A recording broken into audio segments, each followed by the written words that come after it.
고린도후서 3장 1절부터 마지막 절까지, 고린도후서 3장 1절부터 마지막 절까지 같이 공독하겠습니다. 고린도후서 3장 1절부터.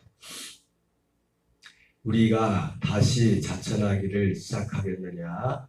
우리가 어찌 어떤 사람처럼 추천서를 너희에게 붙이거나 혹은 너희에게 받거나 할 필요가 있느냐? 너희는 우리의 편지라 우리 마음에 썼고 무사람이 알고 읽는 바라.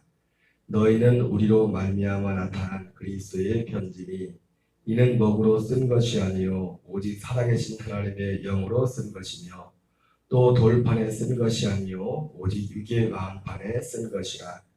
우리가 그리스도로 말미암아 하나님을 향하여 이 같은 확신이 있으니 우리가 무슨 일이든지 우리에게서 난 것 같이 생각하여 스스로 만족할 것이 아니니 우리의 만족은 오직 하나님께로부터 나느니라. 그가 또한 우리를 새 언약의 일꾼 되기에 만족하게 하셨으니 율법 저문으로 하지 아니하고 오직 영으로 함이니 저문은 죽이는 것이요 영은 살리는 것이니라. 돌에 써서 새긴 죽게 하는 율법 저문의 직분도 영광이 있어 이스라엘 자손들은 모세의 얼굴이 없어질 영광 때문에도 그 얼굴을 주목하지 못하였거든. 하물며 영의 직분은 더욱 영광이 있지 아니하겠느냐? 정죄의 직분도 영광이 있은즉 의의 직분은 영광이 더욱 넘치리라. 영광이 되었던 것이 더 큰 영광으로 말미암아 이에 영광될 것이 없으나 없어질 것도 영광으로 말미암았은즉 길이 있을 것은 더욱 영광 가운데 있느니라. 우리가 이 같은 소망이 있으므로 담대히 말하노니 우리는 모세가 이스라엘 자손들에게 장차 없어질 것의 결국을 주목하지 못하게 하려고 수건을 그 얼굴에 쓴 것 같이 아니하노라. 그러나 그들의 마음이 완고하여 오늘까지도 구약을 읽을 때에 그 수건이 벗겨지지 아니하고 있으니 그 수건은 그리스도 안에서 없어질 것이라. 오늘까지 모세의 글을 읽을 때 수건이 그 마음을 덮었도다. 그러나 언제든지 주께로 돌아가면 그 수건이 벗겨지리라. 주는 영이시니 주의 영이 계신 곳에는 자유가 있느니라. 우리가 다 수건을 벗은 얼굴로 거울을 보는 것 같이 주의 영광을 보매 그와 같은 형상으로 변화하여 영광에서 영광에 이르니 그 주의 영으로 말미암음이니라. 아멘. 할렐루야. 오늘 고린도후서 3장 1절부터 마지막 18절까지 함께 봉독했습니다. 오늘 말씀은 기본적으로 사도 바울이 고린도후서에 특별히 1장 2장을 같이 봤지만 바울이 이 고린도 교회에 또 첫 번째 편지를 쓰고 그리고 이제 한 번의 방문이 있은 후에 여러 면에 있어서 고린도 교회인들과 바울 간의 관계가 좀 불편한 가운데 있었습니다.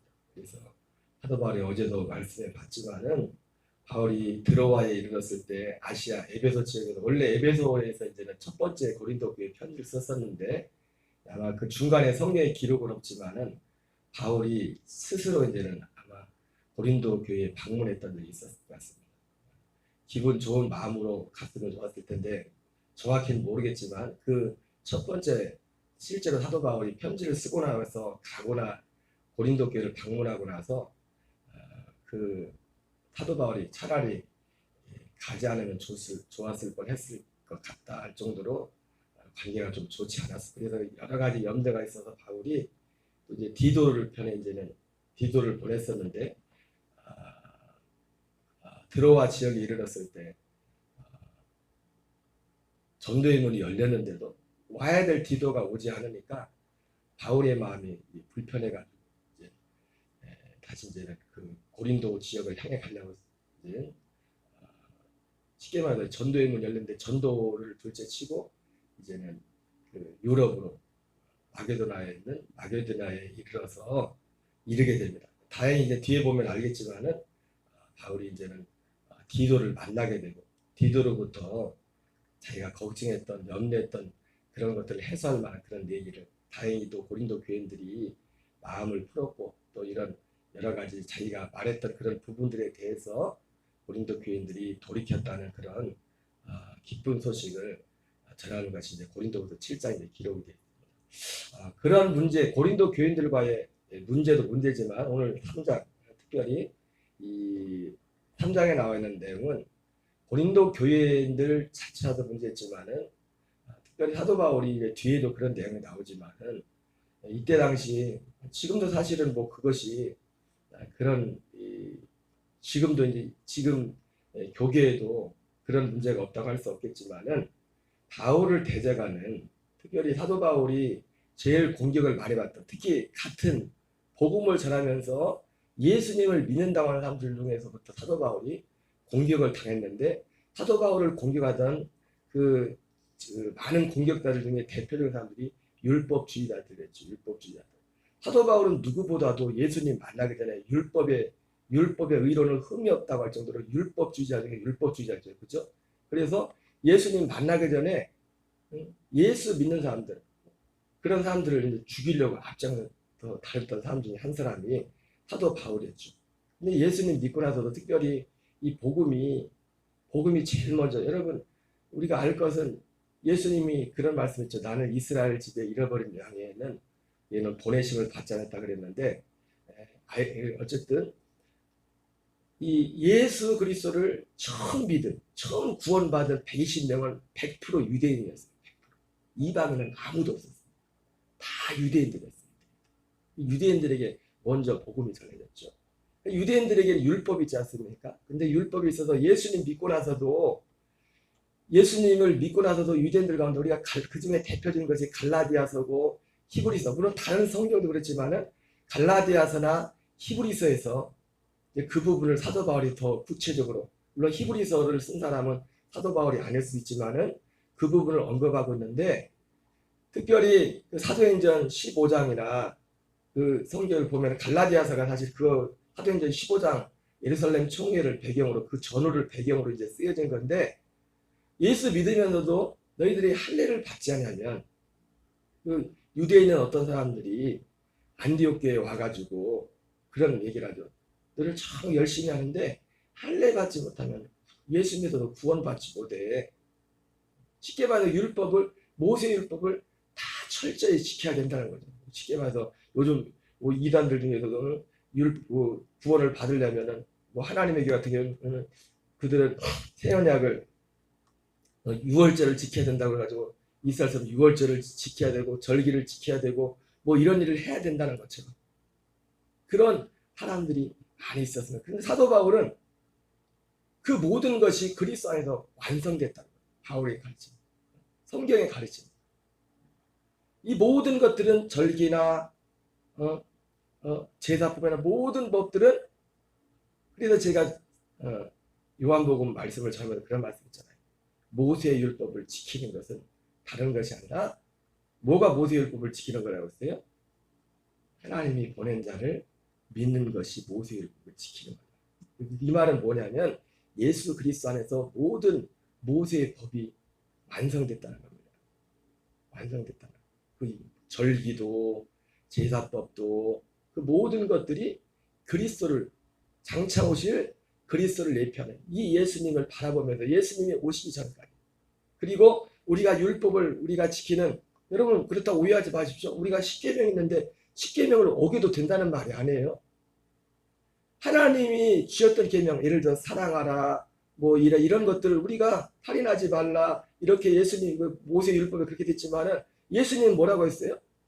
미워하거나 이런 것도 살인한 거랑 똑같았잖아요.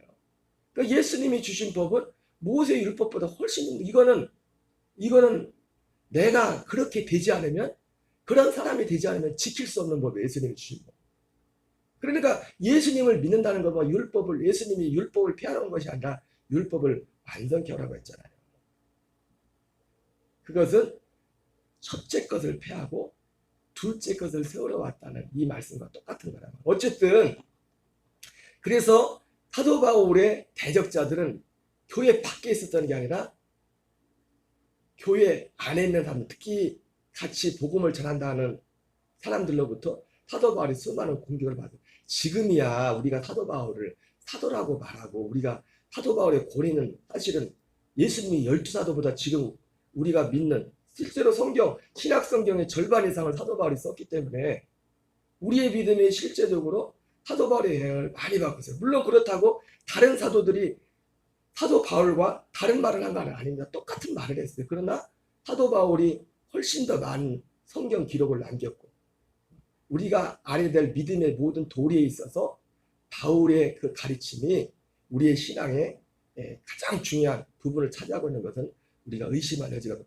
그러나 지금이나 그렇지 지금 성경이 좀 이렇게 우리가 지금 성경책에 가지고 있는 성경을 사도 바울이 쓰여진 것에서 말해서 그렇지 이때 당시만 해도 사도 바울이라는 위치 자체가 그런 위치가 되지 못했어요. 그래서 실제로 12사도만 사도지 당신이 무슨 사도냐 그렇게 공격을 받는 부분도 있어. 여러 부분에 있어서 바울이 공격을 받고 있었어요. 그 중에 또 대표적인 것이 방금 말씀인 것처럼 율법주의자. 율법을 지켜야 구원을 받는다. 율법으로 구원을 받는다. 그럼 우리는 오직 믿음으로 구원받는 겁니다. 율법조차도 율법의 역할은 뭡니까? 우리를 그리스도께로 인도하는 초등교사가 된다고 했잖아요. 그래서 율법을 진짜 지키는 사람은 결론이 뭐예요? 오라 나는 곤고한 자로다. 이 사망의 몸에서 누가 나를 건져내냐. 결국 두 손 두 발 다 들게 되는 겁니다. 그래서 어디로 갑니까? 그리스도께로 가는 거예요. 로마서 7장에서 내 속에서는 내가 선을 행하고 의롭게 살고 싶은 그런 마음이 있지만 안 되는 겁니다. 그래서 오라 나는 곤고한 자로다. 이 사망의 몸에서 누가 나를 건져내랴. 그렇게 몸부림을 치다가 로마서 8장에 넘어가 사도 바울이 그러므로 이제 그리스도 예수 안에 있는 자에게는 결코 정죄하는 날 이는 그리스도 예수 안에는 생명의 성례의 법이 죄와 사망의 권한을 해방하였다. 이렇게 선포를 하는 겁니다. 그리스도 안에 들어간 예수 그리스도 안에 있는 자에게는 결코 정죄함이 없다. 왜? 그리스도 예수 안에 누가 그리스도 예수 안에 들어갑니까? 이 율법의 정죄에서 우리는 정죄받았어요. 우리는 율법으로는 우리가 의롭다 여김을 받을 수 없는 게 뭐냐면 율법에 100가지가 있다면 100가지 중에서 99가지를 지켜도 한 가지 범한 그것 때문에 심판을 받아야 돼요. 야고보서에서 야고보가 그 얘기를 하거든요. 이 야고보서는 사실은 우리가 행함을 강조하는 거잖아요. 그런데도 그 야고보가 100가지 중에서 99가지를 지켜도 한 가지를 어기면 그 99가지 지킨 것 때문에 한 가지 범한 것이 거기서 자유할 수 없다는 겁니다. 그 한 가지 범한 것에 대한 벌을 심판을 받아야 된다는 겁니다. 그러나 율법으로는 아무도 하나님 앞에 의롭다함을 얻을 육체가 없어요. 그 율법은 우리를 정죄한다. 그래서 율법은 뭐라면 그래서 죄와 사망의 법이라는 거예요. 왜? 내가 죄인이라는 것을 더 깨닫게 해주는 거예요. 그래서 로마서 사도 바울은 그걸 뭐라 그랬어요? 율법에 더한 것은 죄를 더하게 합니다. 원래도 율법이 있기 전에부터 우리가 죄 가운데 있었지만 율법을 통해서 우리가 죄인이라는 것을 알게 된다는 겁니다. 그게 그래서 죄가 더해진다는 거예요. 똑같이 죄를 졌는데 어제는 그게 죄인지 몰랐어. 근데 죄라는 것을 알게 되는 순간 어떻게 됩니까? 죄책감을 느끼는 거예요. 원래 죄였는데 아예 죄라는 걸 모를 때는 자유한데 그러나 내 마음은 자유할지 모르겠지만 그것 때문에 우리가 그 죄에 대한 심판에서 자유할 수 없잖아요. 내가 몰랐을 뿐이지. 율법이라는 거죠. 그래서 그 율법의 정죄를 받아서 우리가 예수님도 갈라디아서 예수님이 육체로 오셨을 때 율법 아래 태어났잖아요. 율법 아래 태어난 것은 율법 안에 있는 자들을 속량하시고 그래서 예수님이 우리의 죄를 담당했던 것은 뭐냐면 율법의 저주를 담당한 겁니다. 예수님.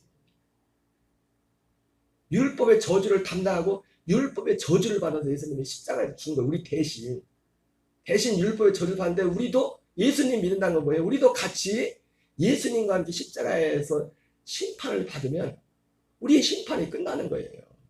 더 이상 율법이 내가 그리스도 예수와 함께 십자가에 못 박혀 죽었다고 했을 때는 죽었다고 했을 때는 내 옛사람이 죄지는 내 옛사람이 그리스도와 함께 나도 죽었습니다. 이런 의미도 있지만 또 하나의 의미는 뭐냐면 이 율법의 저주에서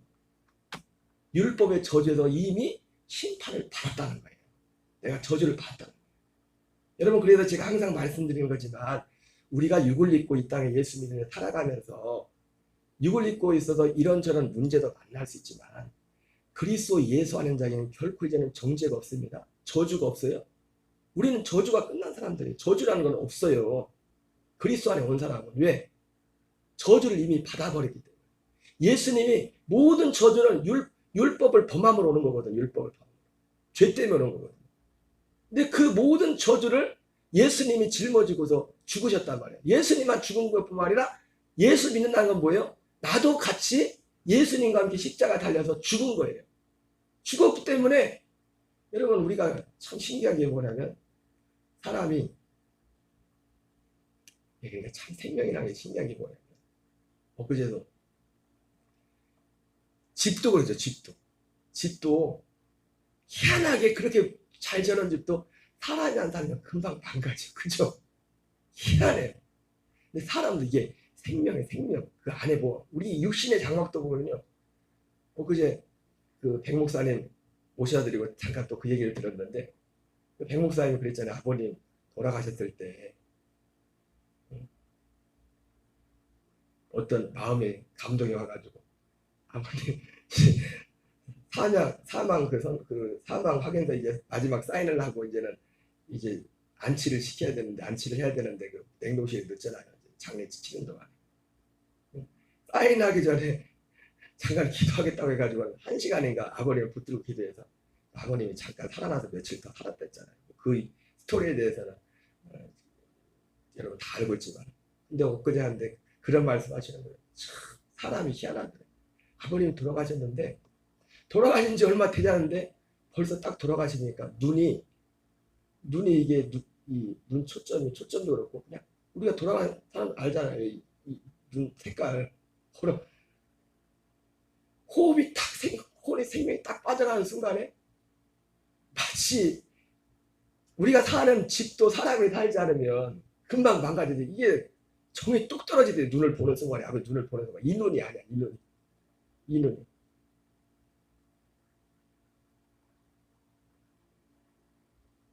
사람이 그렇게 무서운 질병이 예를 들어 암이 고통스럽죠. 암이라는 것이 그렇게 고통을 당하는데도 그분의 생명이 딱 떠나는 순간에 그 암이라는 것도 같이 딱 사라져 없어져.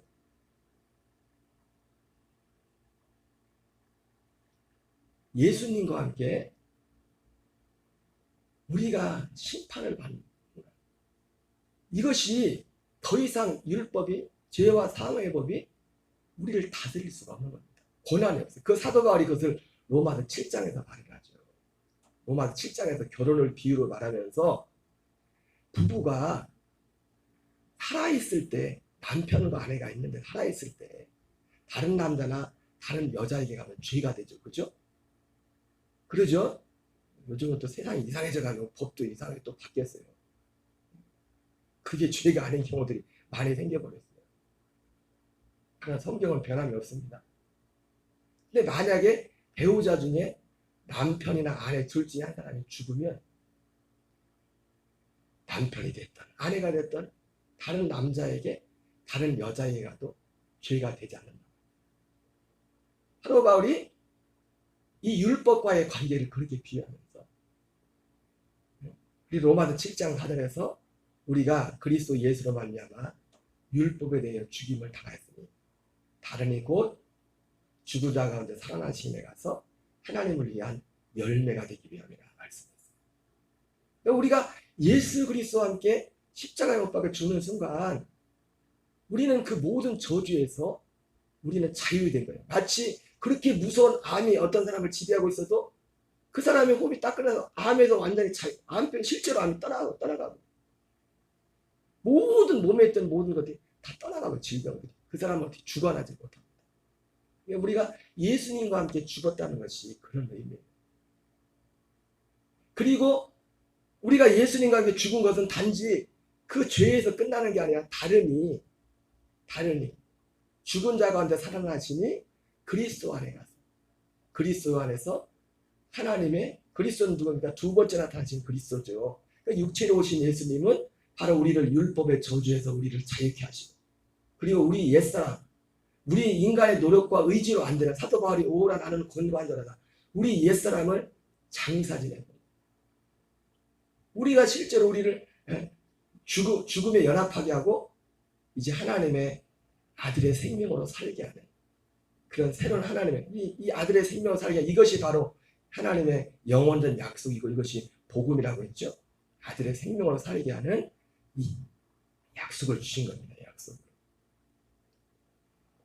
말이 지금 너무 여기까지 왔는데 어쨌든 오늘 고린도서 3장이 근데 이 예수님을 믿으면서도 심지어 복음을 전하는 사람들조차도 사도 바울 당시에도 사도 바울이 지금 제가 말한 이런 내용을 복음을 계속 전한 거예요. 그리고 바울이 쓴 모든 편지가 그 대표적인 것이 그리고 갈라디아서가 그것이고 히브리서는 오직 여기 사도 바울이 자기가 새 언약의 일꾼이라고 했잖아요.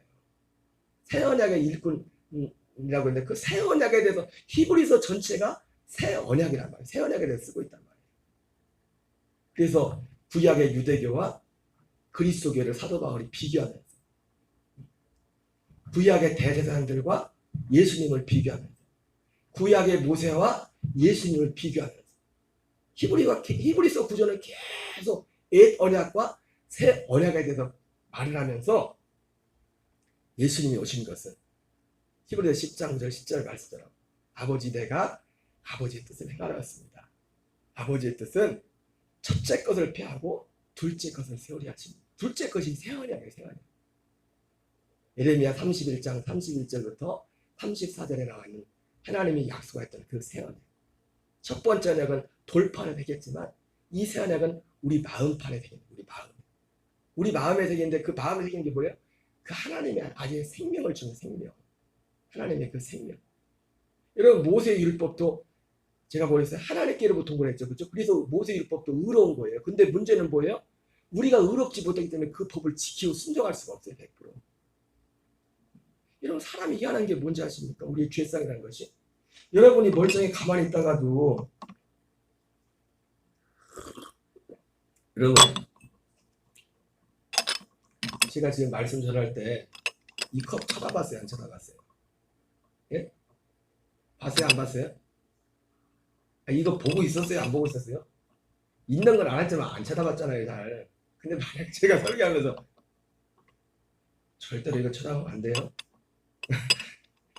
예배 친도가 절대 이거 쳐다보면 안 돼요. 그러면 사람 마음이 어때요?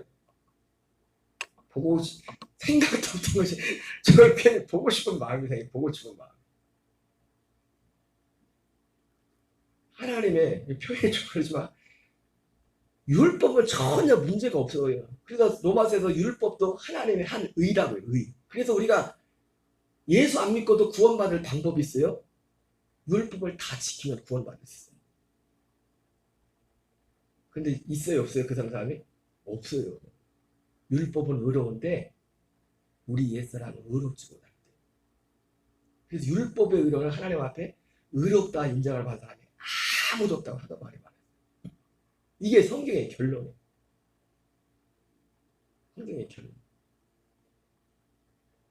그래서 우리를 사랑하라고 하지만 사랑하라 이렇게 하세요 이렇게 하세요. 율법이 잘못된 거 아닙니다. 그런데 그렇게 할 수가 없는 거예요. 그래서 복음은 뭐예요? 그렇게 할 수 있는 사람은 우리를 바꿔주겠다는 약속이 복음이라는 거예요. 어떻게 해서요? 하나님이 아들의 생명을 줘서 그리고 또 어떻게 해요? 그 생명으로 살 때 우리가 그 복음에 순종해서 이 믿음으로 갈라디아 2장 10절 말씀처럼 내가 정말 예수님과 함께 죽고 주님 대하사 이걸 매 순간순간 이 믿음 안에서 훈련을 살 때 우리가 그렇게 살 수 있도록 주님이 해주겠다는 겁니다. 그래서 그게 뭐예요? 그게 하나님 나라 복음이 그게 천국 복음이에요. 그렇게 해서 율법을 실제로 지키게 되는 거예요. 진짜로. 마음에서부터 살인하지 말라고 했는데 여러분 누가 살인합니까? 마음에 있던 게 나타난 거잖아요. 어제 의찬수 목사님 간증에서 나왔지만은 생전 보지도 못한 사람인데 그냥 가서 원한도 없는 사람인데 가서 희한한 짓을 하는 거예요. 사람들이. 그 마음에 있는 거예요. 문제는 마음이잖아요. 마음. 그런데 사도 바울이 이 복음을 전했단 말이에요. 근데 이때 당시 바울 당시에도 사도 바울뿐만 아니라 12사도도 다 이 복음을 전했단 말이에요. 이것이 복음이다. 그런데 복음을 전한 사람들 중에서도 아직까지 율법에 대한 습관이 있어서 아까 말했던 것처럼 할례를 행해야 구원받는다.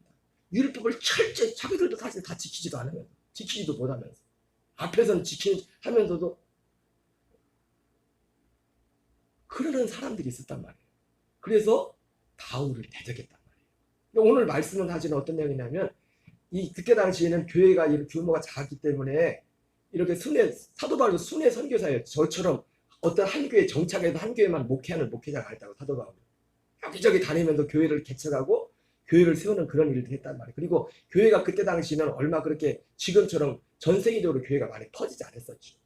그래서 그때 당시는 숙박시설이나 이런 것들이 제대로 되어 있지 않았기 때문에 교회에서도 어떤 조치를 취했냐면은 어떤 이 외부에서 순회 전도자들이 오면은 그래서 이 순회 전도자들이 아무데나 잘 수 없잖아요.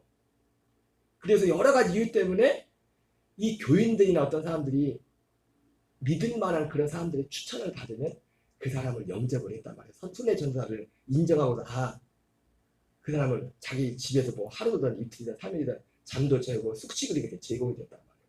그래서 오늘 성경에 나오는 추천서가 그런 거예요. 추천서. 이 사도 바울의 대적자들은 예루살렘 교회에서도 특별히 이 율법주의적인 그런 사람들로부터 추천서를 가지고 왔는데 바울은 아마 그런 게 없었나 봐요. 그래서 쟤는 저 사람은 추천서도 없고 자기가 사도도 아니다 하더라고 거짓말쟁이 사기꾼이다. 그러면서 지금 그 바울이 전하는 복음과 다른 복음을 전하는 율법주의자들이 바울을 공격했던 겁니다. 그래서 오늘 사도 바울이 오늘 고린도서 3장 초반부에 사도 바울이 하는 말이 뭐냐면 내가 너희들한테 추천서를 쓰려야?